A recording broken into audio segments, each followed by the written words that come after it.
Ce programme vous est offert par la SENSAP, première institution publique en RDC certifiée ISO 9001.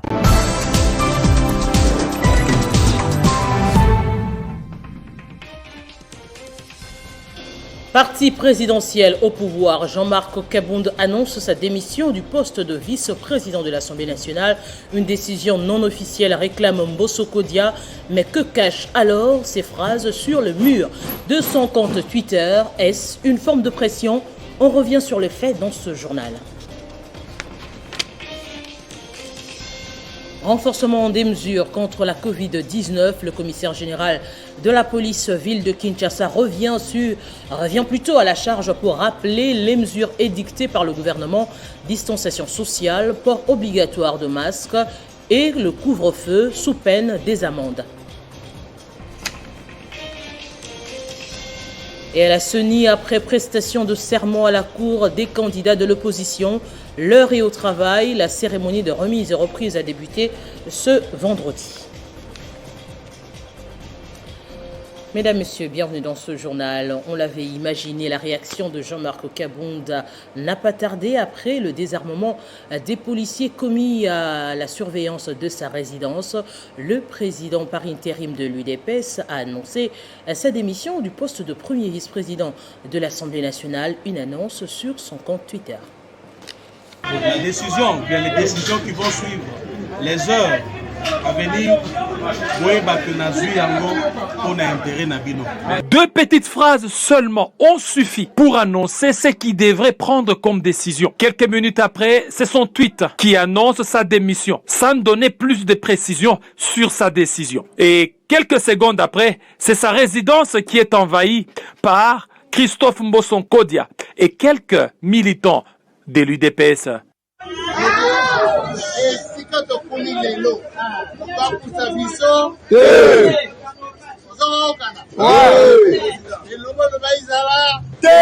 Le parti présidentiel sera-t-il à mesure de surmonter la crise qu'occasionnerait la prétendue démission de Jean-Marc Kabound? Est-ce une manière pour Jean-Marc Kabound d'exercer une pression au sein de sa famille politique? Les heures qui suivent nous en diront un peu plus sous les feuilletons Jean-Marc Kabound. Dans l'actualité, toujours, on parle d'amélioration de la desserte en eau potable à Kinshasa. Le Premier ministre a visité la nouvelle usine en construction de la Régie des eaux à Lemba-Imbu, accompagné du ministre des Ressources hydrauliques, des quelques membres de son cabinet et de toute l'équipe de la Régie des eaux. Le chef du gouvernement a reçu des amples détails sur l'exécution des 10 travaux.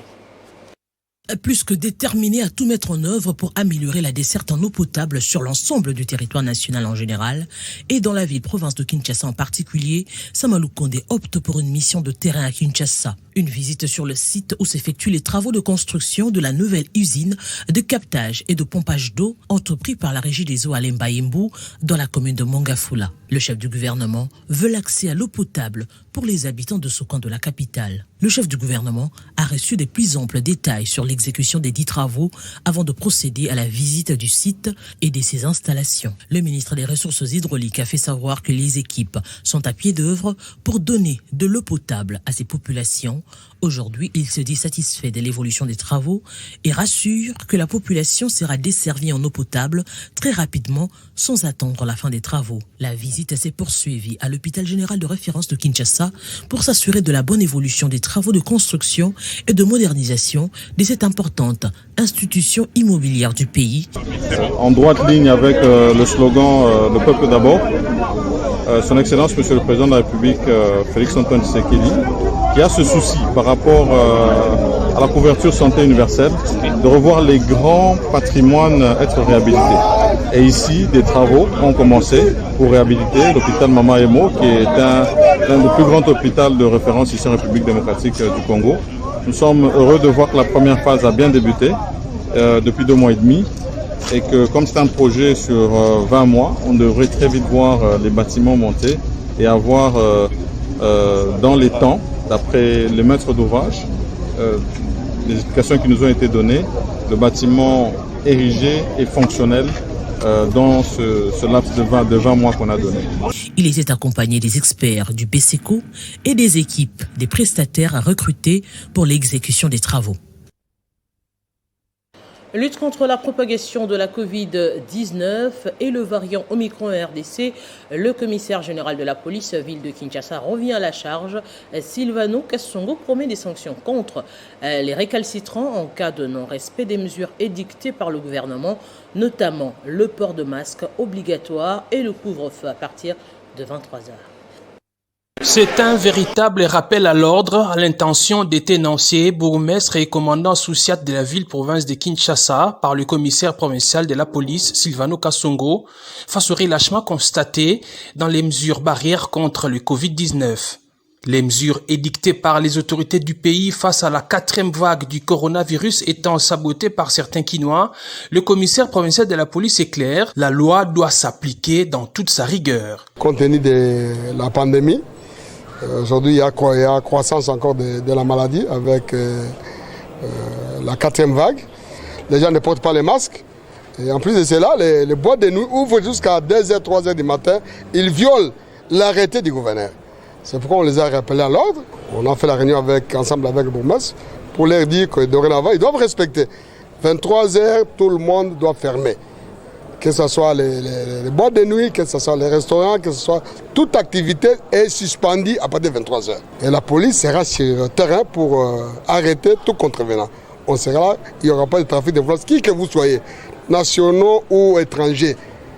Il n'y aura pas de poids de mesures. Silvano Kasongo Kitenge, qui ne ménage aucun effort pour faire respecter les décisions de la haute hiérarchie, a rappelé les ports obligatoires et corrects des masques et le respect du couvre-feu.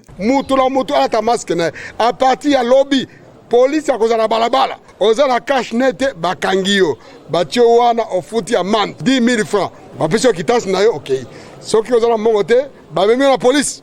Ti tant qu'on fout à 10 000 francs. Message capté 5 sur 5 par les bourgmestres présents à cette communication du commissaire provincial de la police ville de Kinshasa. Ils ont promis de faire respecter ces mesures dans leur municipalité. Ainsi donc, les éléments de la police seront sans pardon dans les rues de la capitale. À bon entendeur, salut. Et à la centrale électorale, place remise et reprise ce vendredi. C'est le deuxième vice-président qui a pris son fauteuil. Et pour le questeur Agé Matembo, la remise et reprise interviendra la journée de mardi 18 janvier. On revient ici sur la présentation de serment à la Cour et la présentation du nouveau questeur de la CENI. Entériné comme questeur au bureau de la CENI par l'Assemblée nationale et confirmé par l'ordonnance présidentielle numéro 21/102 du 24 décembre 2021, sa prestation de serment est intervenue ce jeudi 13 janvier 2022. De remplir loyalement et fidèlement les fonctions de membre de la Commission électorale nationale indépendante. Mais qui est le nouveau questeur de la CENI? Agé Matembo Toto est né à Poueto le 17 octobre 1971. Après un brillant cursus scolaire à l'Institut Matunda de Lubumbashi, il obtient son diplôme d'état section technique, option commerciale et administrative. Soucieux de poursuivre ses études académiques, Agé Matembo Toto opte pour les sciences politiques et administratives, département des relations internationales à l'Université de Lubumbashi.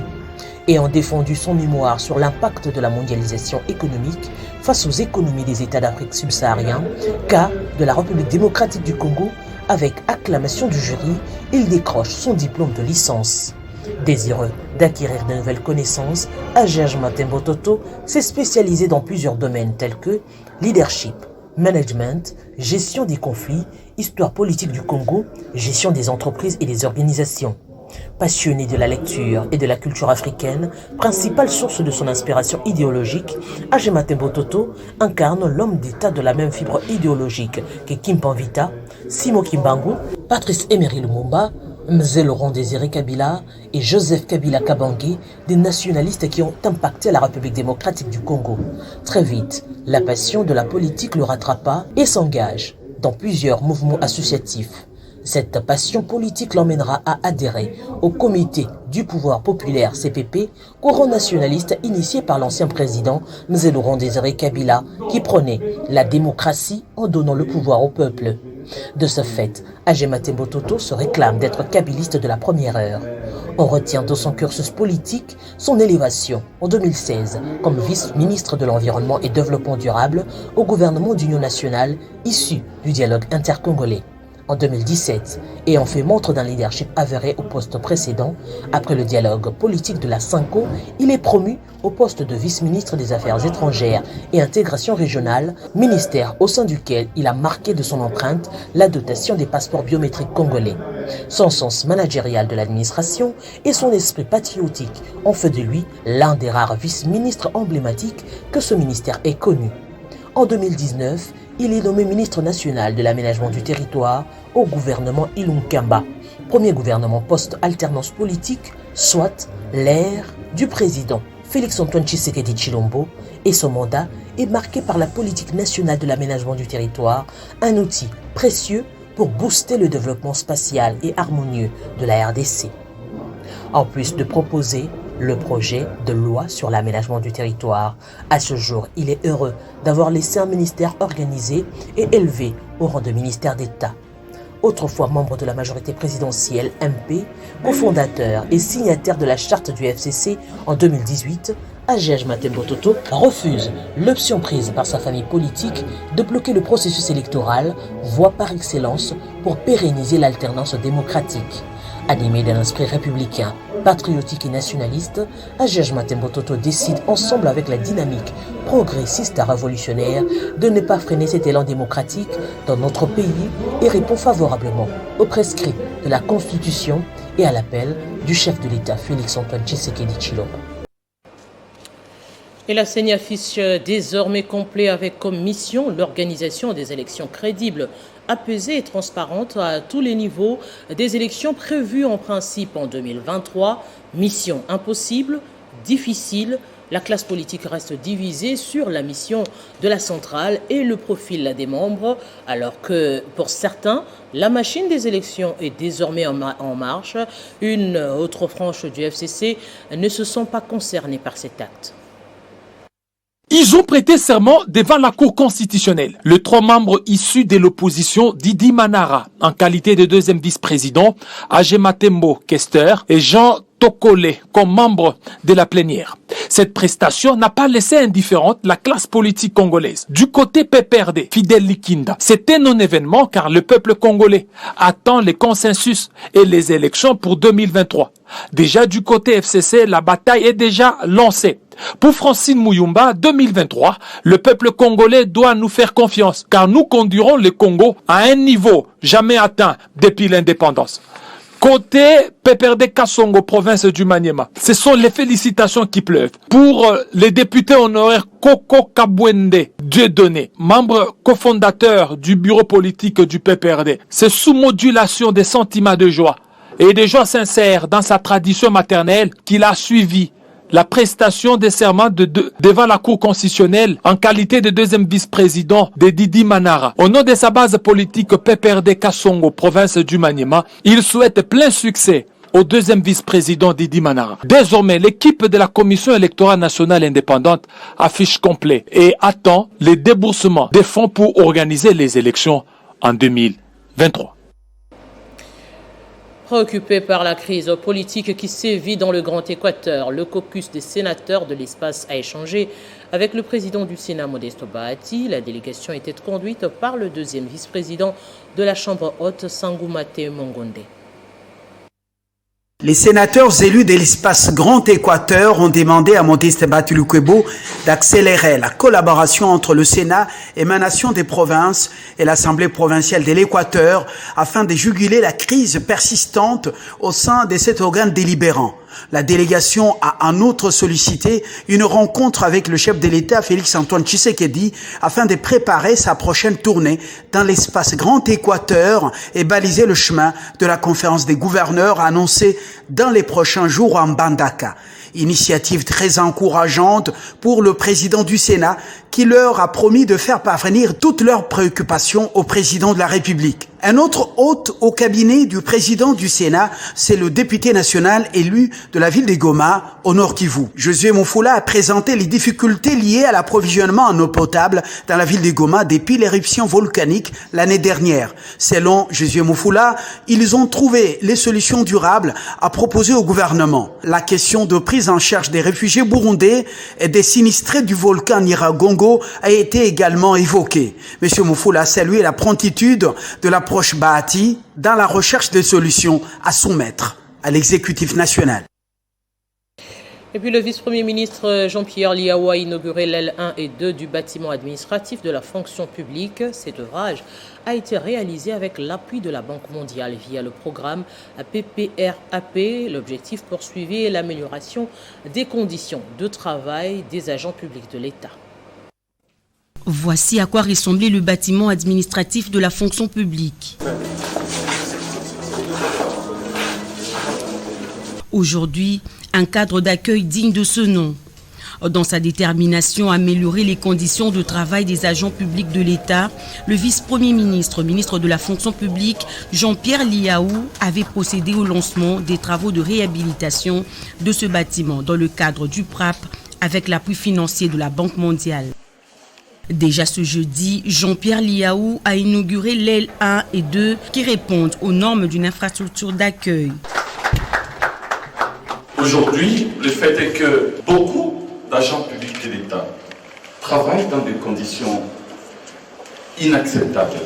Et le chef de l'État est soucieux de voir cette situation être rapidement inversée. Et je suis fier, mais alors très fier, d'inaugurer ces deux grands couloirs qui vont permettre à ce que les services importants, des directions importantes qui jouent un rôle central dans les réformes, dans le processus de réforme que nous avons piloté, puissent être placés et travailler dans des conditions optimales. Dans un environnement sain, atteindre les objectifs serait plus facile, d'autant plus que le rajeunissement de l'administration publique, la maîtrise des effectifs, serait déjà un acquis sous Jean-Pierre Liaou. Présentation du draft du plan de stratégie nationale du PDDRCS. Un atelier a été organisé à ce sujet en vue de préparer la version finale du plan stratégique national devant conduire le comité de pilotage.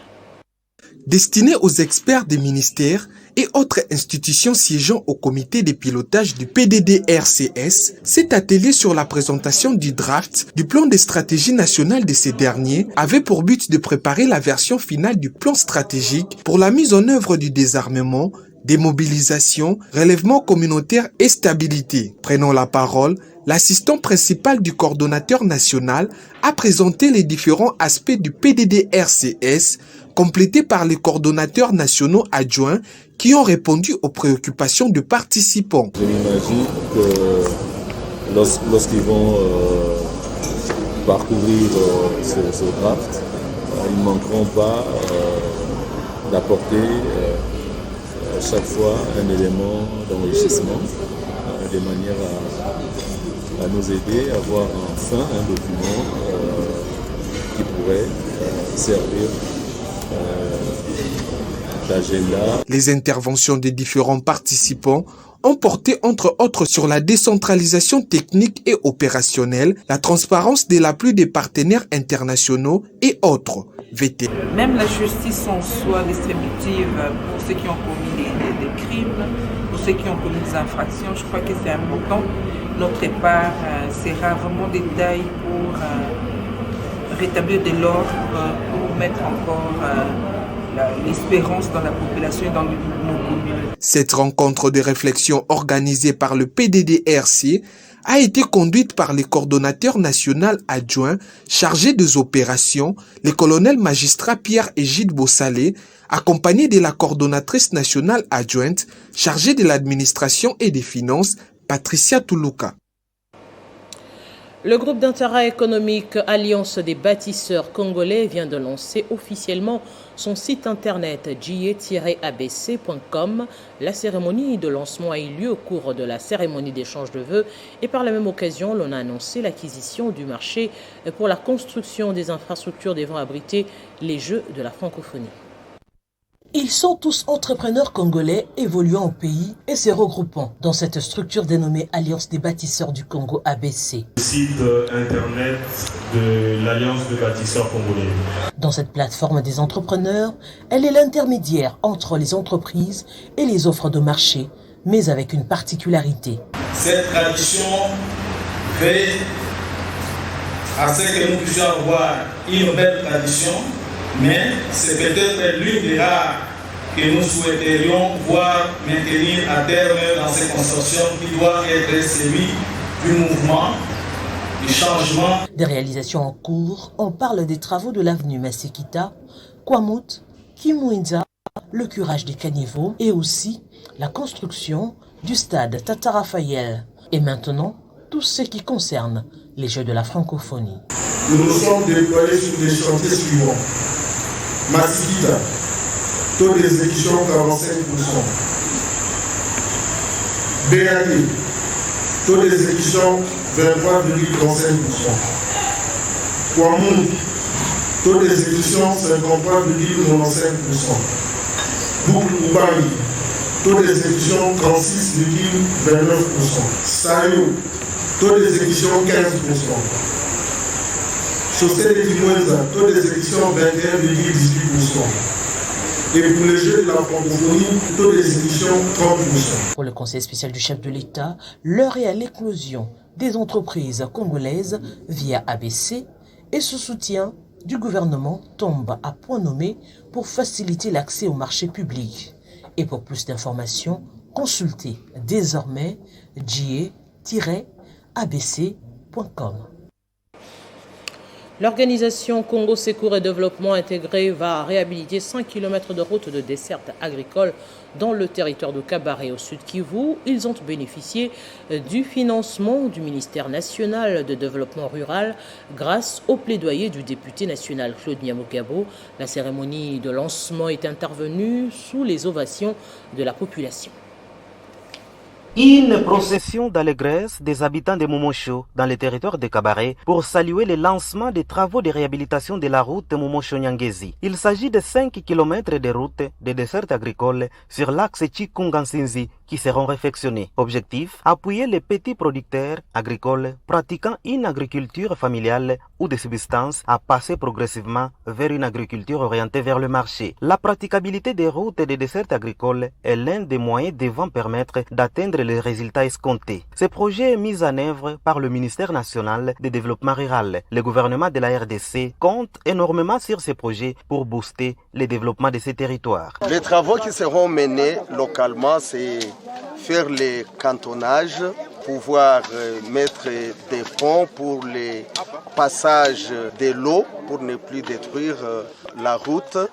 On fera des canalisation tout au long de cette route, puis on pourra recharger les chaussées. Nous avions choisi d'utiliser l'approche HIMO, que nous appelons haute intensité de la main d'œuvre. C'est l'approche que nous utilisons et c'est pourquoi on implique toute la population pour que le travail se fasse dans un bref délai. Le représentant du Mwami Kabaré a salué ce projet combien bénéfique pour les habitants. Cette route, j'espère qu'on va maintenir ça, il n'y a pas de problème. Ce projet vient non seulement résoudre les problèmes de chômage, mais aussi celui est entré au développement. C'est grâce au plaidoyer du député national, Maître Claude Nyamugabo Baziboué et l'IDE Kabaré, que le gouvernement a débloqué les fonds nécessaires pour la rénovation de cette route d'intérêt provincial.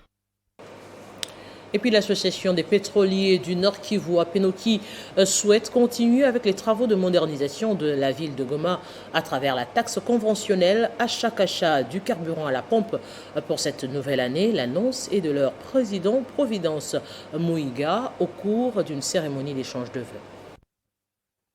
C'est au cours d'une cérémonie d'échange de vœux organisée à Goma par l'association des pétroliers du Nord Kivu, Apenoki en sigle, que le président de cette association a tracé le bilan des activités réalisées en 2021, mais qui n'a pas été du tout rose. Une année caractérisée par beaucoup d'événements, dont l'éruption du volcan Nyiragongo, le décès de plusieurs de ses membres et la non-application par le ministre de l'économie nationale des résolutions prises en juillet 2021 dans la structuration des prix.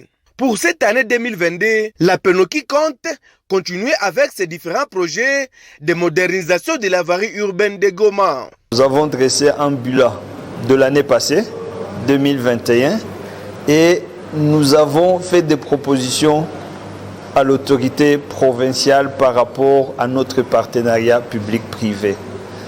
C'est-à-dire, nous avons fait beaucoup pour la ville de Goma, mais nous estimons que ce n'est pas assez. Et pour désengorger certains endroits où il y a beaucoup d'embouteillages, tels que l'Instigo, Carmel, l'entrée musée, nous avons proposé d'autres axes auxquels nous allons nous mettre ensemble avec l'autorité provinciale pour essayer de désengorger ces axes. Et nous demandons à d'autres provinces, d'emboîter le pas.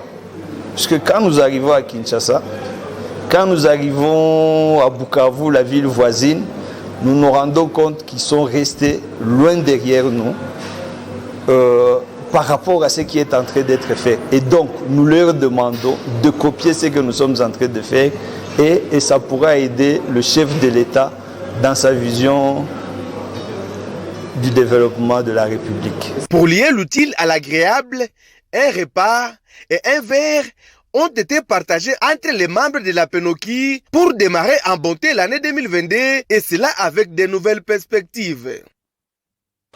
Et devant la presse, le président de la Chambre de commerce et d'industrie, Louboya, a présenté les biens fondés de sa structure pour attirer les investisseurs en RDC.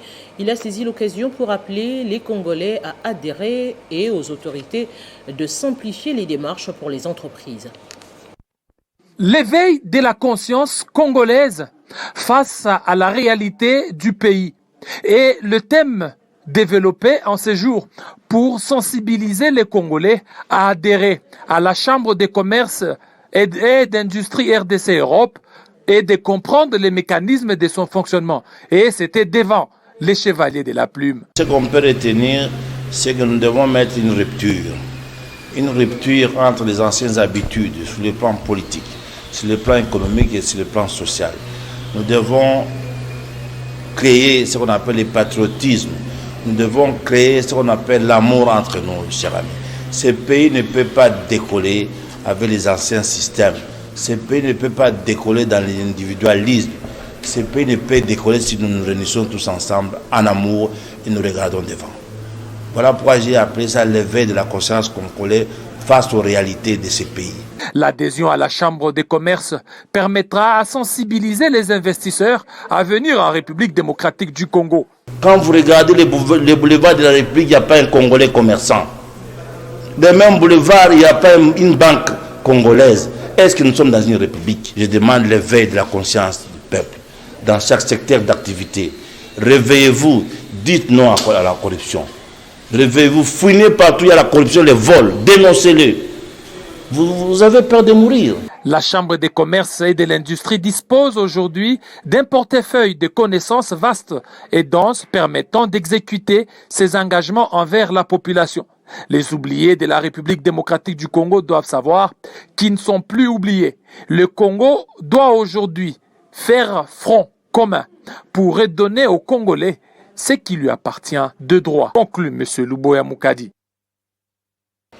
Dans l'actualité également, la fédération du PPRD Olomami s'est réunie au sein de la grande salle de Galaxy VIP pour la cérémonie d'échange de vœux, un moment placé sous les signes de la redynamisation, la loyauté et la constance des organes du parti au président national Joseph Kabila Kabange.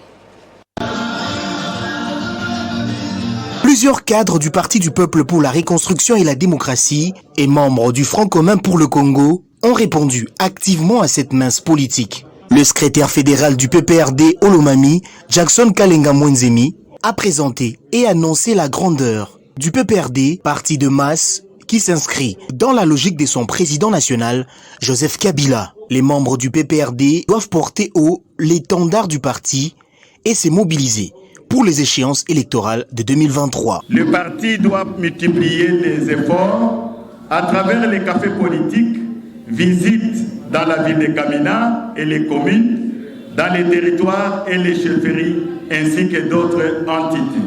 Pour terminer ce propos, nous réitérons notre indéfectible attachement au président national du parti, le camarade Joseph Kabila Kabange, et lui promettons la loyauté, la fidélité et la constance. Meilleurs vœux au président national du parti, le camarade Joseph Kabila Kabange.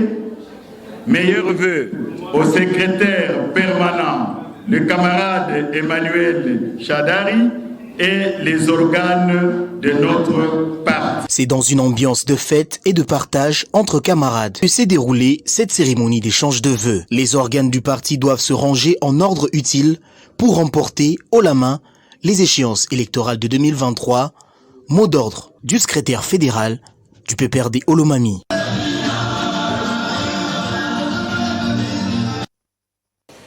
Et la députée nationale élue de Lubudi s'est rendue au village Kinsanfu où elle a rencontré sa base. Dominique Monongo a échangé sur plusieurs questions de développement de ce village abandonné. Elle n'est pas allée main brodouille, elle a rapporté des vivres. Voir un député national visiter le village Kinsanfu est une denrée rare, estime Monsieur Étienne. Dominique Monongo Inamizi, député national élu de Lubudi, a finalement brisé le mythe. Je suis très content parce que c'est une histoire gravante restante aussi dans ce plus grand village, parce que depuis qu'on avait élu les députés, on n'a jamais vu. C'est la première dame que nous voyons ici, c'est la première députée, la première maman que nous voyons qui a les soucis vraiment, qui reconnaît qu'elle a des enfants, elle a des sœurs, elle a des jeunes sœurs, elle a des frères et elle a aussi de petits-enfants. Cette visite, qui s'inscrit dans le cadre des activités des vacances parlementaires, a permis au député national de palper du doigt les difficultés qui rongent les quotidiens de sa base. Nous sommes très contentes de recevoir la maman députée, maman Inamizi, venir ici chez nous à Kinsanfu. Peut-être elle va nous sauver en difficulté de l'eau. Nous manquons de l'eau ici à Kinsanfu. En une bonne mère, elle a apporté des vivres, des pagnes, des dictionnaires et autres. Et chaque enfant a reçu de la part de Inamizi un cadeau, des nouvel an.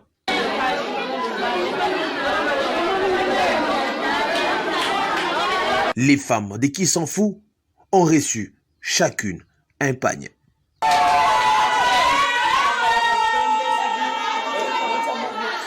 Après Fungurume, Lubudi Tenke Seke, la femme à la force du poignet, Dominique Monongo Inamizi, député national, va poursuivre sa tournée dans d'autres villages et cités du territoire de Lubudi dans la province du Lualaba. Et puis, décès de Monseigneur Tarsis Chibangu Chichiku, la population de Kipushi dans le Haut-Katanga a rendu à sa manière les derniers hommages à son digne fils. Une marche a été organisée le jour de son inhumation. L'initiative est des enseignants et étudiants de l'université de Lubumbashi. Cet événement en la mémoire de Monseigneur Tarsis Chibangu Chichuku se tient sous l'initiative du collectif des enseignants et étudiants de l'université de Lubumbashi, ressortissants de Kipushi, avec l'appui du comité de gestion de l'UNILU que dirige le recteur Gilbert Kishiba-Fitula. Partie de la place des Pogé Kamine, la marche a eu pour point de chute ces sites. Ici devrait être érigé l'Institut universitaire des techniques de Kipushi, projet de Monseigneur Tarsis Chibangu Chichuku. Les habitants de Kipushi sollicitent par cette même occasion l'implication de l'État congolais pour relancer cette initiative en vue d'honorer la mémoire de l'illustre disparu. Si le gouvernement congolais, en général, et plus particulièrement le président de la République, pouvait nous écouter en ce moment, pouvait jeter un coup d'œil à ce chef-d'œuvre que nous venons de voir, nous lui serions vraiment reconnaissants. Puisqu'il a tant servi et enseigner aux autres, lui accorder la paix et le repos mérité dans l'espérance et dans la résurrection. Tout au long de la messe, l'officiant du jour, l'abbé Kibilo, vicaire général du diocèse de Sakanya-Kipushi, a dans son homélie appelé toute la jeunesse à s'inspirer du modèle des feux pasteurs. La réussite totale de cette manifestation est à mettre à l'actif du comité de gestion de l'université de Lubumbashi que chapeaute le recteur Gilbert Kishiba Fitula. Place au rappel des principaux titres. Parti présidentiel au pouvoir, Jean-Marc Okabonde annonce sa démission de son poste de premier vice-président de l'Assemblée nationale. Une décision non officielle réclame Mbosso Kodia, président de l'Assemblée nationale. Mais que cachent alors ces phrases sur le mur de son compte Twitter? Est-ce une forme de pression? On est revenu dans ce journal sur les faits. Renforcement des mesures contre la Covid-19. Le commissaire général de la police ville de Kinshasa revient à la charge pour rappeler les mesures édictées par le gouvernement. Distanciation sociale, port obligatoire de masques et le couvre-feu sous peine des amendes. À la CENI, après prestation de serment à la cour des candidats de l'opposition, l'heure est au travail. La cérémonie de remise et reprise a débuté ce vendredi. Ce journal est complètement terminé. À tous, merci de l'avoir suivi.